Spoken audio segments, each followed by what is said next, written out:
পরিবর্তন সংকল্প সভা বিজেপির যেটি চলছে সেখান থেকে আজকে বিজেপির রাজ্য সভাপতি পরিষ্কার একটি সাক্ষাৎকারে, একটি সংবাদ মাধ্যমের সঙ্গে সাক্ষাৎকারে জানিয়ে দিলেন যে এসআইআর এর পূর্ণাঙ্গ তালিকা যতক্ষণ পর্যন্ত না বেরোয় ততক্ষণ পর্যন্ত কোনো ইলেকশন নয়। No SIR, no vote. তেমনি তার সাথে বিজেপির আরো রাজ্য স্তরের যে সমস্ত নেতা নেত্রীরা আছেন, যেমন অগ্নিমিত্রা পাল এবং খোদ বিরোধী দলনেতা নিজে অতীতে এই একই প্রসঙ্গ উঠে এসেছে বারবার যে নো এসআইআর, নো ভোট।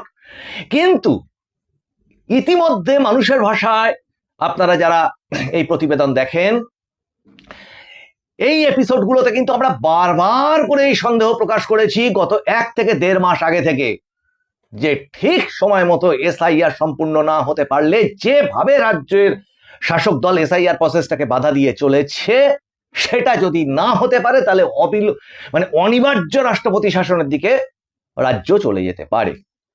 এটা আমরা একদম প্রথম থেকে বলেছি, যখন অনেক বড় বড় সংবাদ মাধ্যম এই ব্যাপারে কোনো উচ্চবাচ্যই করে। নমস্কার, মানুষের ভাষায় আপনাদের সকলকে স্বাগত। আমি প্রবীর রায়চৌধুরী আপনাদের সাথে।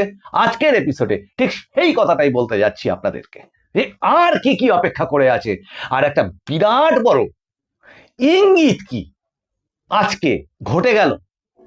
সেটা কি?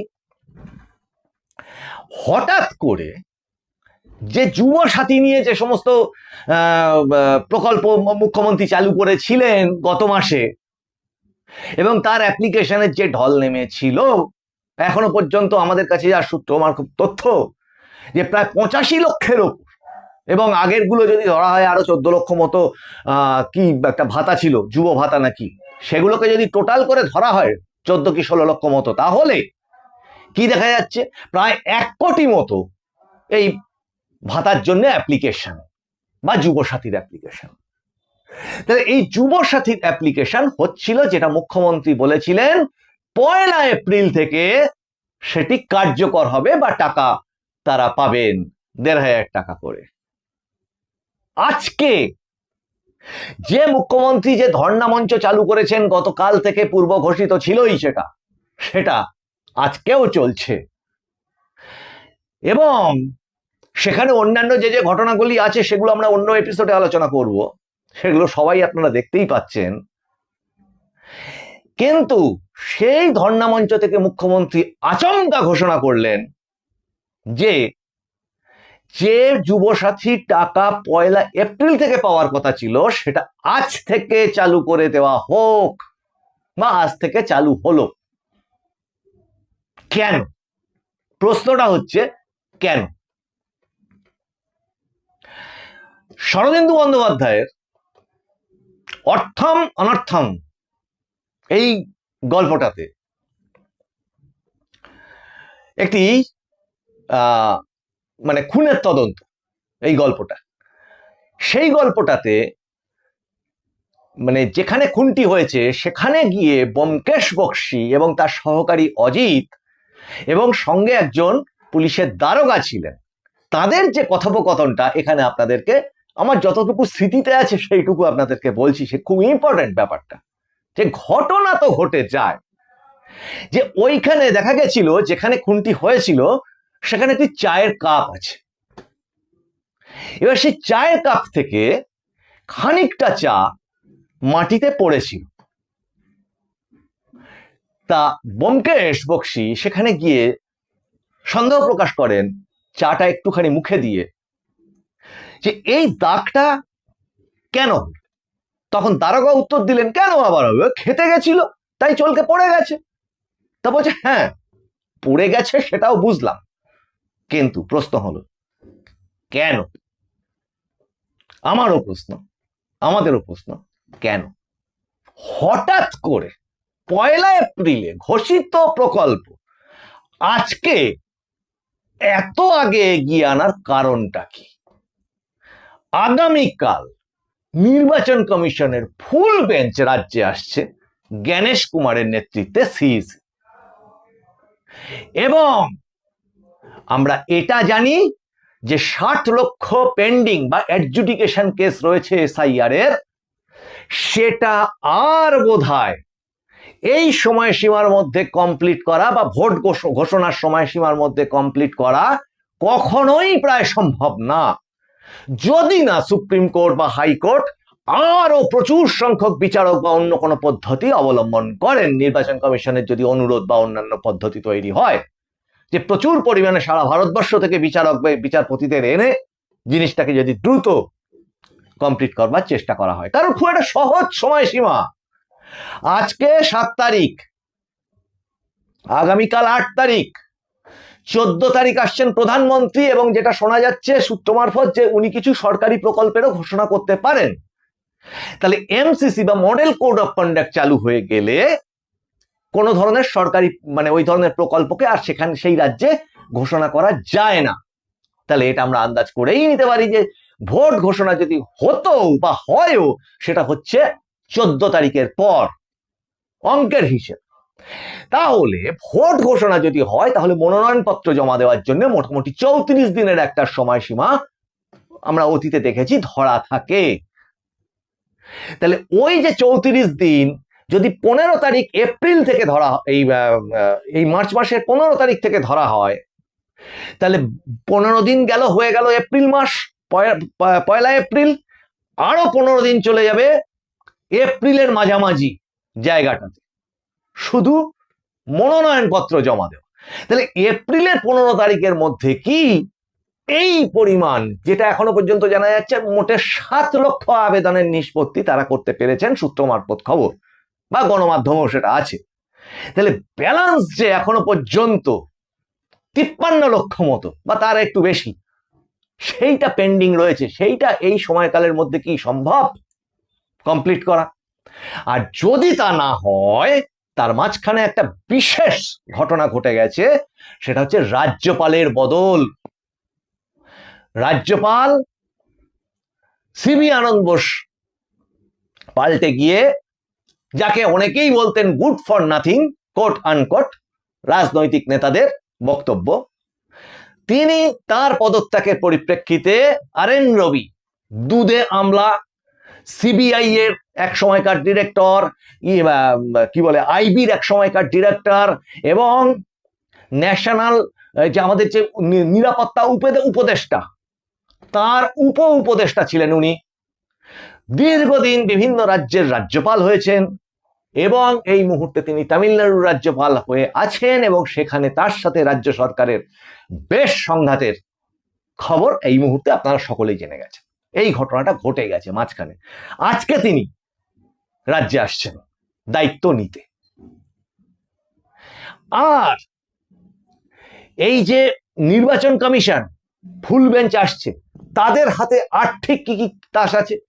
আবেগ দিয়ে তো আর সবটা চলবে না, সংবিধান মতোই তো সবটা চলবে। আর্টিকেল 324 নির্বাচন কমিশনের বা নির্বাচন পরিচালনার জন্য যে ধারা সংবিধানের, সেখানে কিন্তু নির্বাচন কমিশন নিজের থেকে রাষ্ট্রপতি শাসন জারি করতে পারে না, এবং তার অপারগতার কথা সে রাজ্যপাল, সংশ্লিষ্ট রাজ্যের রাজ্যপাল অথবা রাষ্ট্রপতির কাছে জানাতে পারে যে এই হচ্ছে পরিস্থিতি, আমি নির্বাচন মানে ঘটাতে পারছি না বা পরিচালনা করতে পারছি না। তেমনি টার্মের আগে, এই যেমন ধরুন এই রাজ্য সরকারের টার্ম ওই 7ই মে গিয়ে শেষ হচ্ছে, তার ওই দিনকে মধ্যে নতুন সরকারকে শপথ গ্রহণ করতে হবে। তাহলে টার্মের আগে নির্বাচন কমিশন কোন রাজ্য সরকারকে কিন্তু জোরপূর্বক অ্যাবলিশ বা ফেলেও দিতে পারে না। এবং এই সামগ্রিক বিষয়টা যদি আপনারা চিন্তা দিয়ে দেখেন, সেখানে পাশাপাশি কিন্তু আরো অনেকগুলো ঘটনা ঘটে গেল। সেটা হচ্ছে রাজ্যের শাসক দল একের পর এক চেষ্টা বিভিন্ন রকম ভাবে এই গত কয়েক মাসে করেছে, এসআইআর কে বাধাপ্রাপ্ত করবার, বাতিল করবার, ইত্যাদি ইত্যাদি করবার, এবং প্রত্যেকটা ক্ষেত্রে তারা ব্যর্থ হয়েছে। এই ব্যর্থতা জনমানুষে কিন্তু শাসক দলের ক্ষেত্রে একটা নেগেটিভ ইম্প্যাক্ট তৈরি করেছে। এবং আজকে মুখ্যমন্ত্রীর এই ধর্ণা, সেই সমস্ত কিছুকে নিয়ে তা প্রশ্ন হচ্ছে, উনি ধর্ণাটা কি কেন করছেন সে নিয়ে তো আমরা আগের এপিসোডে আলোচনা করেছি। উনি কি তাহলে সুপ্রিম কোর্টের বিরুদ্ধে ধর্ণা করছেন? এখন তো পুরোটা সুপ্রিম কোর্ট হাইকোর্টের পরিচালনায় চলছে, তার মানে উনি সংবিধানের বিরুদ্ধে ধর্ণা করছেন। তা যদি ওনার আপত্তি থাকে উনি সুপ্রিম কোর্টে সেগুলো গিয়ে জানান আর একবার করে। তা ধর্নায়, রাস্তার মধ্যে ধর্না করে বলে কি লাভ আছে?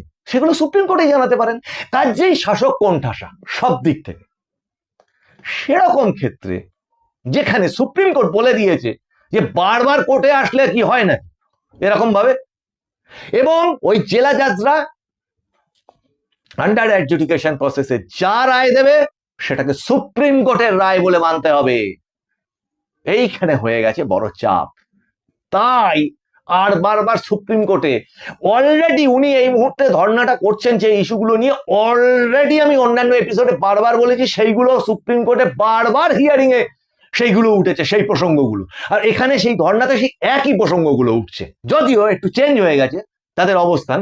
আগে যেমন উনি বলেছিলেন যে কোনো ভোটারের নাম বাদ দিতে দেবো না, এখন হয়ে গেছে সেই শব্দটা পাল্টে গিয়ে প্রকৃত ভোটারের নাম বাদ দিতে দেবো না। একটু পাল্টে গেছে ব্যাপারটা, একটু ব্যাকফুট, সেটা তো অবশ্যই ব্যাকফুট। কিন্তু আর কি তাস কেন্দ্র সরকারের হাতে লুকিয়ে আছে।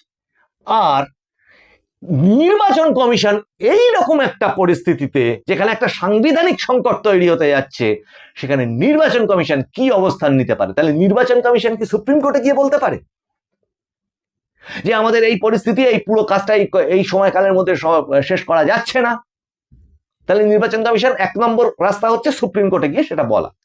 আর একটা রাস্তা কি, নির্বাচন কমিশন রাজ্যপালকে বলতে পারে, নির্বাচন কমিশন রাষ্ট্রপতি মহোদয়কে বলতে পারেন যে এই সময়ের মধ্যে এই রকম একটা সাংবিধানিক সিচুয়েশন যেটা অভূতপূর্ব ভারতবর্ষের ইতিহাসে। রাজ্য সরকার সংখ্যাগরিষ্ঠতায় অনাস্থা ভোটে হেরে গেছে, এই আস্থা ভোটে হেরে গেছে, রাজ্য সরকারের মুখ্যমন্ত্রী পদত্যাগ করে দিয়েছেন, আর সরকার গঠন করা যাচ্ছে না, বা কোনো একজন মুখ্যমন্ত্রী হোক বা অন্য কারোর হোক তার অনুপস্থিতি তৈরি হয়েছে শারীরিক কারণে বা তার দেহাবসানের কারণে, এই সমস্ত কারণে প্রচুর রাজনৈতিক সাংবিধানিক সংকট আমাদের কেন্দ্র সরকারেরও হয়েছে, রাজ্য সরকারেরও হয়েছে। কিন্তু একটি ইলেকশন কমিশনের এসআইআর প্রসেসটা শেষ করা যাচ্ছে না, আবার সেটা আবার কার তত্ত্বাবধানে হচ্ছে? হাইকোর্ট এবং সুপ্রিম কোর্টের তত্ত্বাবধানে হচ্ছে। এই রকম বোধহয় সাংবিধানিক সংকট এর আগে তৈরি হয়নি। কাজেই এটা অভূতপূর্ব সাংবিধানিক সংকট। এবং এখানে যারা যারা সিদ্ধান্ত নিতে পারেন তারা কারা? সুপ্রিম কোর্ট এই ব্যাপারে সিদ্ধান্ত নিতে পারে, নির্বাচন কমিশন গিয়ে যদি সেই বিষয়টি সেখানে মেনশন করে বা তোলে ওই মামলাটিতেই বা আলাদা মামলাতে, অথবা এই সিদ্ধান্ত রাষ্ট্রপতিকে নিতে হতে পারে রাজ্যপালের থ্রু দিয়ে অ্যাপিল করে। কিন্তু এটা ঘটনা বোঝা যাচ্ছে যে টার্মটা তো 7ই মে পর্যন্ত রাজ্য সরকারের আছে, তার আগে তো রাষ্ট্রপতি শাসন হচ্ছে না, হওয়া সম্ভব ছিল না। তাহলে কি মুখ্যমন্ত্রী এ বাদেও অন্য কোন রাজনৈতিক টালমাটাল অনুমান করছেন, যার জন্য তিনি এই যুবসাথী প্রকল্পটা হঠাৎ করে এগিয়ে এনে আজ থেকেই চালু করে দিলেন, যেটা 1 এপ্রিল চালু হওয়ার কথা ছিল? কার আস্তিনে কোন তাস লুকিয়ে আছে সে তো আমরা জানি না, তার জন্য আমাদের অপেক্ষা করতেই হবে। কিন্তু সম্ভাবনা কিন্তু আরো আছে। ইতিমধ্যেই রাজ্যে প্রচুর পরিমাণে কেন্দ্রীয় বাহিনী এসে গেছে এবং বহু এই লজিক্যাল ডিসক্রিপেন্সির এই ইস্যুটা নিয়ে বা আন্ডার অ্যাডজুডিকেশন এই বিষয়টা নিয়ে কিন্তু বহু, যেটা সূত্রের খবর, অলরেডি 7 জন আমলা সাসপেন্ড হয়েছেন, আরো 4 জন হয়েছেন হচ্ছে এফআইআর এ সাসপেন্ড হয়েছে। এবং এই যে গাফিলতি, যে সমস্ত বিএলও, যে সমস্ত এইআরও এবং ইআরওরা এই গাফিলতি করে আজকে এই পরিস্থিতি তৈরি হয়েছে লজিক্যাল ডিসক্রিপেন্সির, তাদের কপালেও কিন্তু শাস্তির খাড়া নাচছে। কাজে সেদিক থেকেও একটা অভূতপূর্ব প্রশাসনিক সংকট কিন্তু তৈরি হয়ে যেতে পারে। এই সামগ্রিক অবস্থাতে শেষে এই সরকার আর সরকারটাই না চালানোর মতো পরিস্থিতিতে চলে যেতে পারে। এবং সেটা কি 1 এপ্রিলের থেকেই বা তার আগে থেকে? মানে নির্বাচন কমিশন যদি 8 তারিখে দেখে যে আর কোনো পরিস্থিতিই নেই নির্বাচনটা ঘোষণা করে নির্দিষ্ট সময় নির্বাচনটা শেষ করতে পারার, তাহলে কি এপ্রিলের আগেই নির্বাচন কমিশন, রাষ্ট্রপতি হোক, রাজ্যপাল হোক বা সুপ্রিম কোর্ট হোক, কোনো ডিসিশন ঘটে যেতে পারে, যেটাও হয়ে যেতে পারে নজিরবিহীন, অভূতপূর্ব?